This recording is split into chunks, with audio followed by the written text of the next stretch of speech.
आदरणीय हमारे रवि किशन जी को लाए हैं, ताली बजनी चाहिए, सबकी ताली बजनी चाहिए।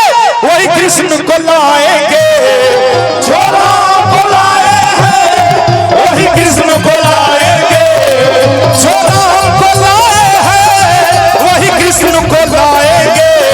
काशी को बनाए जो, काशी को बनाए जो, मथुरा भी बनाएंगे, काशी को बनाए जो, मथुरा भी बनाएंगे। हर तरफ योगी योगी, सोन है मोदी योगी, हर तरफ योगी योगी, सोन है मोदी योगी, हर तरफ योगी योगी।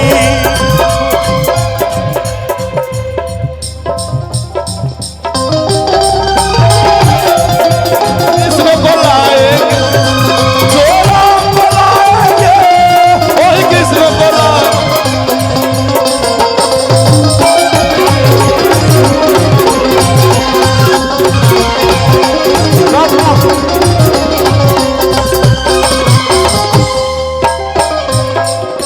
क्या बात है, क्या बात है। बड़े भैया हम सबके प्यारे दुलारे नेता सांसद श्री रवि किशन भैया जी का आगमन हो गया है। एक बार मैं चाहूंगा देश से शोर मचाकर उनका स्वागत करिए, शोर मचाकर।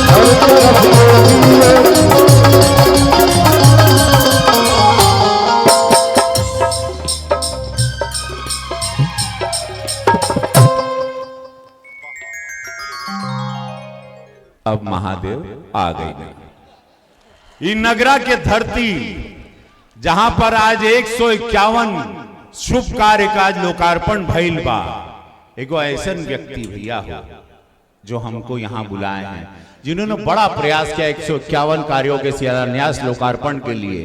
हम अनिल सिंह भैया के धन्यवाद देव, हम विनय भैया के धन्यवाद देव कि इतना यह संघ एगो जोरदार ताली इनका खातिर बजे के चाहिए।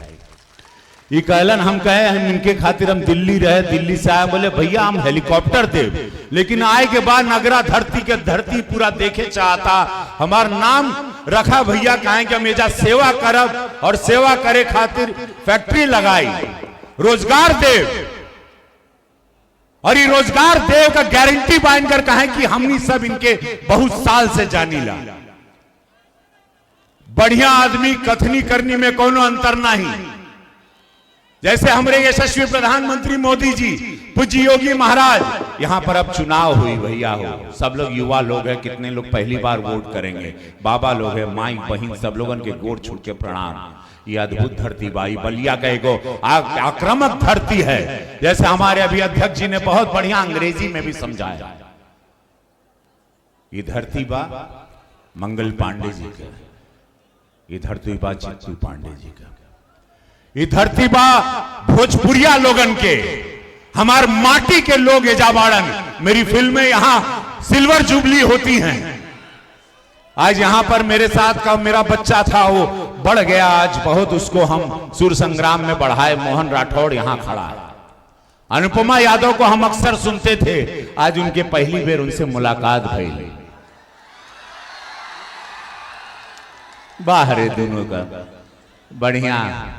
तब हम यह कहा कि भैया हो, बलिया का धरती बहुत समझदार बा।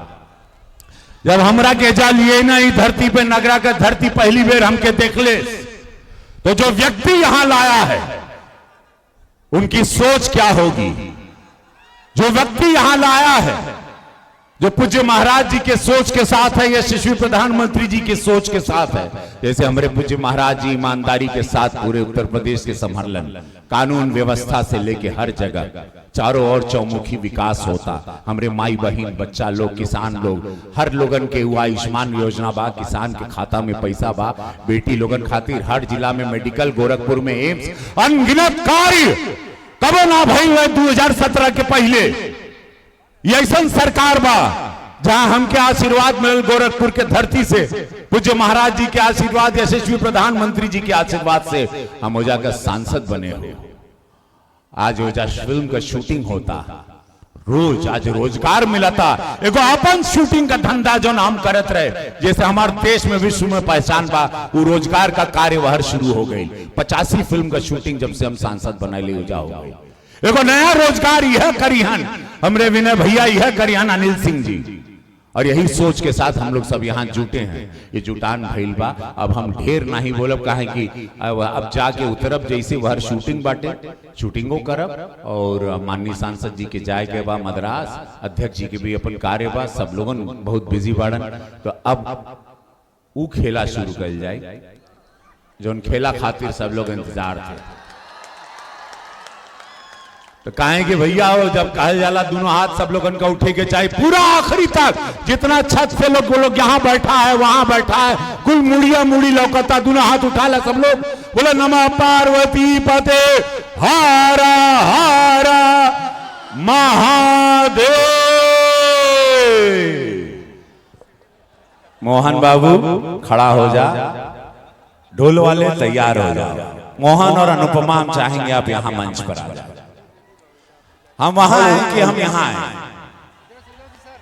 हम वहां आते हैं, आप लोग रहो, आप महिला हो आप वहीं रहो। बड़ा नीक लागेला बलम जी के बोलिया।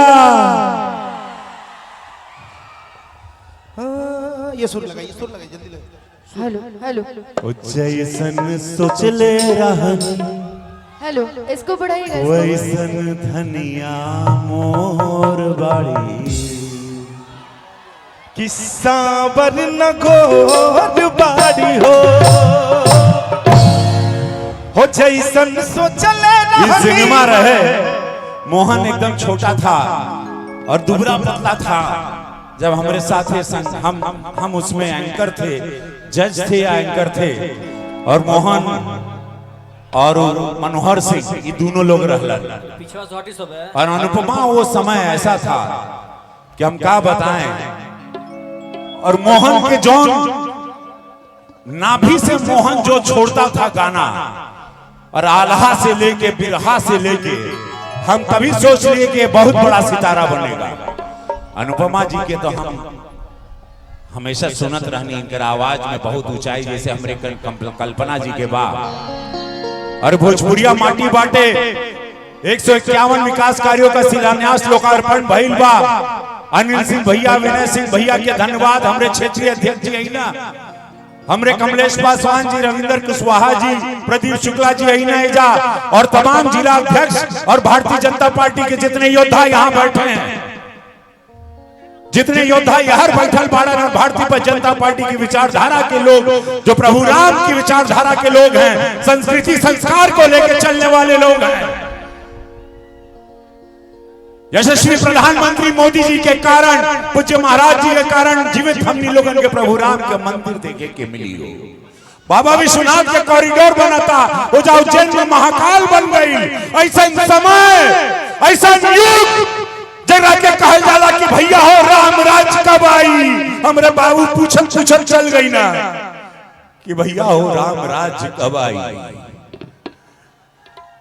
कब हमनी के सम्मान मिली, कब कानून प्रशासन का डर और भय बैठी गुंडा लोगन में, माफिया लोगन में। और भैया उस समय आ गई 2014 में, जब यशस्वी प्रधानमंत्री मोदी जी बनारस से चुनाव लड़ उस समय आ गई जब पूज्य महाराज जी 2017 में मुख्यमंत्री का शपथ लहलान, भारतीय जनता पार्टी का बहुमत का सरकार बनल, तब हमारा राम राज्य के शुरुआत हो गई भैया।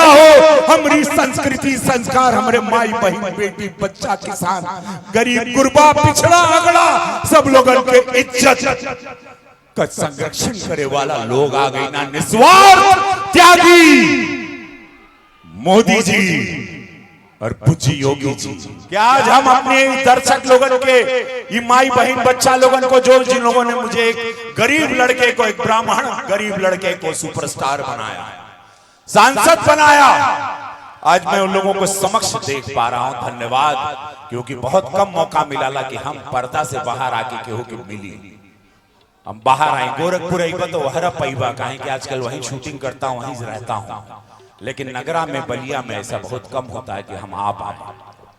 गड़गड़ा के ताली होके के चाहिए बलिया के धरती बा, धरतिया के नगरा के धरती पे यह अद्भुत एगो कार्यक्रम होता, और आज ये धरती पर इतना सुंदर सुंदर चेहरा और मंच पर इतना सुंदर सुंदर चेहरा, तो यह कहा कि